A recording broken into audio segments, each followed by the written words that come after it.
নমস্কাৰ, কি খবৰ? মই নিৰঞ্জন বৰা। মোৰ ইউটিউব চেনেল নিৰঞ্জন বৰালৈ আপোনালোক সকলোকে পুনৰবাৰ স্বাগতম জনাইছোঁ। BSF বৰ্ডাৰ ছিকিউৰিটি ফ'ৰ্চৰ ফালৰ পৰা পুনৰ GD কনিষ্টবলৰ পোষ্ট মুকলি হৈছে ল'ৰা ছোৱালী সকলোৰে বাবে। তাত কোনে কোনে এপ্লাই কৰিব পাৰিব, বয়স কিমান লাগিব, কোৱালিফিকেশ্যন কিমান লাগিব আৰু এপ্লাই কেতিয়াৰ পৰা ষ্টাৰ্ট হ'ব আৰু লাষ্ট ডেট কেতিয়া, চিলেকশ্যন প্ৰচেছ কেনেকুৱা ধৰণৰ হ'ব, ফুল ডিটেইলছত ভিডিঅ'টো আলোচনা কৰিম।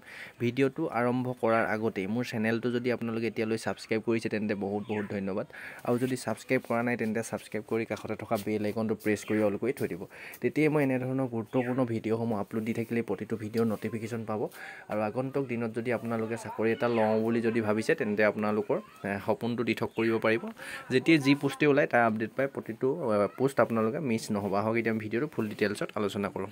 দেখিছে government of India, ministry of home affair আণ্ডাৰত director general border security force training directors sports call মানে কৈ দিলোঁ আগতে, স্পৰ্টছ কোটাৰ কাৰণে এইখিনি পোষ্ট ওলাইছে। নিউ দিল্লী এখন দেখিছে হেডকোৱাৰ্টাৰ। সেইটো যদি চাই আগলৈ release of advertisement for recruitment of meritorious sports person sports as constable GD male female against sport quota in BSF 2024। আপোনালোকৰ যদি স্পৰ্টছ খেলা যদি চাৰ্টিফিকেট আছে তেন্তে এইখিনি পোষ্টত এপ্লাই কৰিব পাৰে। GD কনষ্টেবল ল'ৰা ছোৱালী সকলোৱে পাৰে। তাৰপৰা ইংলিছটো আপোনালোকৰ দেখিছে হেডকোৱাৰ্টাৰকেইটা দিল্লী, মুম্বাই, এইখিনি গুৱাহাটীও আছে আমাৰ ইমান আছাম ট্ৰেভেলিং ইমানখিনি এইখিনি ইম্পৰ্টেণ্ট নহয়। মোৰ যিকেইটা ইম্পৰ্টেণ্ট কথা সেইকেইটা আপোনালোকক ডিছকাছ কৰি দিম। আপোনালোকে ভিডিঅ'টো স্কিপ নকৰি শেষলৈকে চাই যাওক। Border security force general duty post হয় বৰ্ডাৰ ছিকিউৰিটি ফ'ৰ্চৰ। আৰু পোষ্টখিনি যদি চাই দেখিছে আপোনালোকে আৰ্চাৰীত আছে, ক'ত মেলত কিমানটা পোষ্ট আছে, আপোনালোকৰ ফিমেলত কিমানটা পোষ্ট আছে, চব ধুনীয়াকৈ লিখা আছে। আৰু ইয়াত লিখিছে ক'ত কিমানটা post 100 metre run, archery, athletics, এইখিনি গোটেইখিনি মই যদি পঢ়ি গৈ থাকোঁ আপোনালোকৰ তেন্তে ভিডিঅ'টো বহুত বেছি দীঘলীয়া হৈ যাব। এই ভিডিঅ'টো এইখিনি কথা কৈ নাথাকোঁ, আপোনালোকে ৰখাই আপোনালোকে ক'ত কিমানটা পোষ্ট আছে চাই ল'ব। আৰু এই অফিচিয়েল যিখন ফুল এডভাৰটাইজমেণ্ট সেইখন আপোনালোকৰ তলৰ ডেছক্ৰিপশ্যনতে টেলিগ্ৰাম চেনেলটো দি থৈছোঁ। টেলিগ্ৰাম চেনেলটোত জইন হৈ লৈ তাতে মই এই ফুল এডভাৰটাইজমেণ্টখন দি দিম, আপোনালোকে তাৰ পৰা নিজে ভালদৰে চাই ল'ব পাৰিব। এতিয়া ইলিজিবিলিটি বা কিমান লাগিব, কোৱালিফিকেশ্যন বা কি লাগিব এইখিনি পোষ্টত আপোনালোকক আগলৈ চাই যাওঁ। এইখিনি ক'ত কিমান কেজি আপোনালোকৰ ইয়াত টাইকাণ্ডো বা কিমান কেজি লাগে, শ্বুটিং কিমান কেজি আছে, এইখিনি গোটেইখিনি কথা লিখা আছে। ইয়াত যদি পে স্কেলটো চাওঁ আমি, জেনেৰেল ডিউটি পোষ্ট যিহেতু আপোনাৰ GD কনষ্টেবলৰ পোষ্ট, পে স্কেলটো 21,700ৰ পৰা 69,100 টকা বেছিক চেলাৰীটো আৰু লগত আদাৰ এলাউন্স মিলাই। মানে SSC GD যেনেকৈ GD কনষ্টেবলৰ ভেকেঞ্চি আহে তাত যিমানখিনি পে স্কেল পায় ইয়াতো সম্পূৰ্ণ ফেচিলিটি পাবলৈ আপোনালোকে সক্ষম হ'ব। Most important eligibility condition for the post as under, মানে আপোনালোকৰ এইজটো চাই লওক প্ৰথম। স্পৰ্ট পাৰ্চনৰ যিহেতু ভেকেঞ্চি হয়, এইজটো আপোনালোকৰ 18 বছৰৰ পৰা 23 বছৰলৈকে জেনেৰেল যদি ল'ৰা ছোৱালী হয় তেন্তে এপ্লাই কৰিব পাৰিব। তাৰপিছত আৰু SC ST যদি হয় 5 বছৰ লগত প্লাছ কৰি দিব, 28 বছৰলৈকে পাৰিব। আৰু OBC হ'লে 3 বছৰ 26 বছৰলৈকে এপ্লাই কৰিব পাৰিব। তাৰপিছত এডুকেশ্যন কোৱালিফিকেশ্যনটো যদি চাই simple matric pass, matriculation or ETS equivalent from recognise, মানে চিম্পুল মেট্ৰিক পাছ কৰিলে আপুনি এইখিনি পোষ্টত এপ্লাই কৰিব পাৰিব। লগতে আপোনালোকৰ এইখিনি দেখিছে স্পৰ্ট কোটাৰ পোষ্ট যদি আপুনি এইখিনি খেলে ইণ্টাৰনেশ্যনেল বা নেশ্যনেল লেভেলৰ যদি চাৰ্টিফিকেট আছে তেতিয়া এইখিনি পোষ্টত এপ্লাই কৰিব পাৰিব। এইফালে লিখি দিছে যিহেতু স্পৰ্ট কোটাহে পাৰিব, বাকী জেনেৰেল মেট্ৰিক পাছ কৰা ল'ৰা ছোৱালীয়ে এপ্লাই কৰিব নোৱাৰিব। তাৰপৰা ইভেণ্টকেইটাৰ নাম দিছে ইণ্টাৰনেশ্যনেল এণ্ড নেশ্যনেল, এই দুটা বস্তু খেলা হ'ব লাগিব। এই দুটা যদি আপোনালোকে স্পৰ্ট পাৰ্চন হয় তেন্তে নিশ্চয় এইকেইটা যদি খেলা চাৰ্টিফিকেট যদি আছে তেতিয়া এপ্লাই কৰিব পাৰে। তাৰপৰা লাষ্ট ডেটটো আপোনাৰ 1 জানুৱাৰী 2025ৰ ভিতৰত 18 বছৰ হ'ব লাগিব। আৰু লাষ্ট ডেটৰ ভিতৰত আপোনালোকৰ মেক্সিমাম যিটো এজ বিচাৰিছে, OBC হ'লে 3 বছৰ, SC ST হ'লে 5 বছৰ আৰু জেনেৰেল হ'লে 23 বছৰ, EWC 23 বছৰলৈকে পাৰিব। সেইমতে আপোনালোকৰ বয়সটো OBC কিন্তু NCL হ'ব লাগিব, তেতিয়াহে আপোনালোকে এই ৰিলেক্সেশ্যনটো পাব। তাৰপিছত আৰু আগলৈ কি কৈছে চাই যাওঁ। এই দেখিছে আপোনালোকৰ অলিম্পিক মেডেল উইনাৰ পাৰ্চেণ্টেজ বা চিলভাৰ মেডেল বা এইখিনি পজিশ্যনখিনি দি থোৱা আছে ধুনীয়াকৈ, আপোনালোকে ভালদৰে নিজে পঢ়ি চাই ল'ব। তাৰপিছত আৰু আগলৈ চাই যাওঁ মোষ্ট ইম্পৰ্টেণ্টকেইটা, যিহেতু এইকেইটা GD কনষ্টেবলৰ পোষ্ট য'ত নেকি হাইট চেষ্ট লাগিব, ফিজিকেল ষ্টেণ্ডাৰ্ডটো লাগিব, আমি এইখিনি আলোচনা কৰোঁ। আমাৰ অসমৰ কাৰণে যদি চাই ৰিলেক্সেশ্যন আছে, অল ইণ্ডিয়াৰ কাৰণে 170 চেণ্টিমিটাৰ ল'ৰা হ'লে লাগে, ছোৱালী হ'লে 157 চেণ্টিমিটাৰ।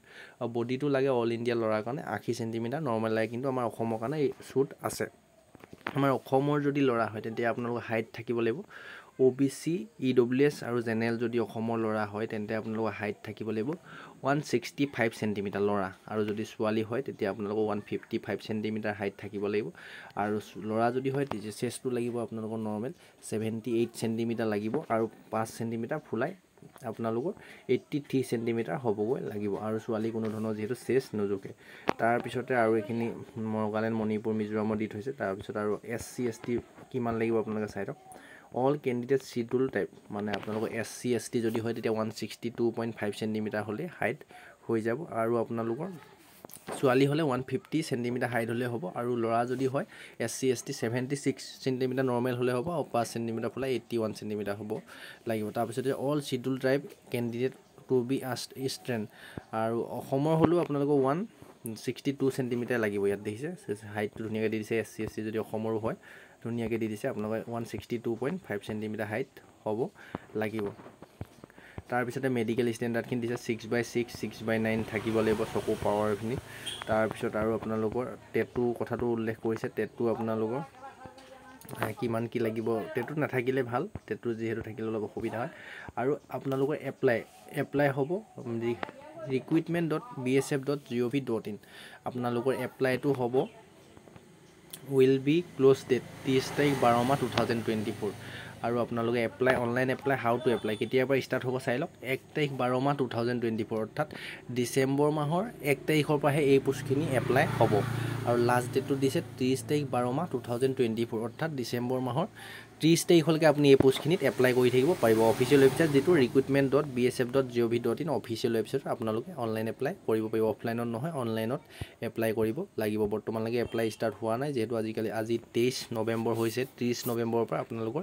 এপ্লাই ষ্টাৰ্ট হ'ব তাৰ পিছত এপ্লিকেশন ফিজ দিছে আপুনি যদি জিডি কনষ্টেবল যদি এপ্লাই কৰে আপনি আনৰিজাৰ্ভ OBC আৰু EWS কাষ্টৰ যদি ল'ৰা হয় তেতিয়া আপোনালোকে পে কৰিব লাগিব 147.20 147 টকা 20 পইচা আপোনালোকে অনলাইনত পেমেন্ট কাটিব লাগিব আৰু ছোৱালী SC ST আৰু ছোৱালী ক্যান্ডিডেট যদি হয় কোনো ধৰণৰ এটকাও ফিজ দিব নালাগে আপোনালোকে ফ্ৰীকে এপ্লাই কৰিব পাৰিব গোটেইখিনি কথা কম সিলেকশন প্ৰসেছটো আপোনালোকে চাই লওক প্ৰথমতে হ'ব ফিজিক্যাল ষ্টেণ্ডাৰ্ড টেষ্ট আপোনালোকৰ ফিজিক্যাল ভেৰিফিকেশন হ'ব ফিজিক্যাল ষ্টেণ্ডাৰ্ড যিখিনি হাইট চেজ বিচাৰিছে সেই মতে থাকিব লাগিব তাৰ পিছতে আপোনালোকৰ হ'ব ডকুমেন্ট ভেৰিফিকেশন হ'ব তাৰ পিছতে আপোনালোকৰ হয়তো যেটো পোষ্টত এপ্লাই কৰে তাৰ ট্ৰায়াল হ'ব পাৰে ইয়াত মই নটিছটো বিচাৰি পোৱা নাই আৰু লগতে আপোনাৰ যেটো সাৰ্টিফিকেট আছে তাৰ পাৰ্সেন্টেজ যেটো থাকে জনে বেছি ভাল মেডেল পাব তাক প্ৰথমতে প্ৰিফাৰেন্স দিব বুলি ইয়াত গোটেইখিনি কথা লিখা আছে মই ধুনিয়াকৈ এবাৰ চাইছিলো আপোনালোক ইয়াত এতিয়া বিচাৰি পাবলৈ যেটো বহুত পেজ আছে অলপ কঠিন হৈ গৈছে সেইবাবে আপোনালোকে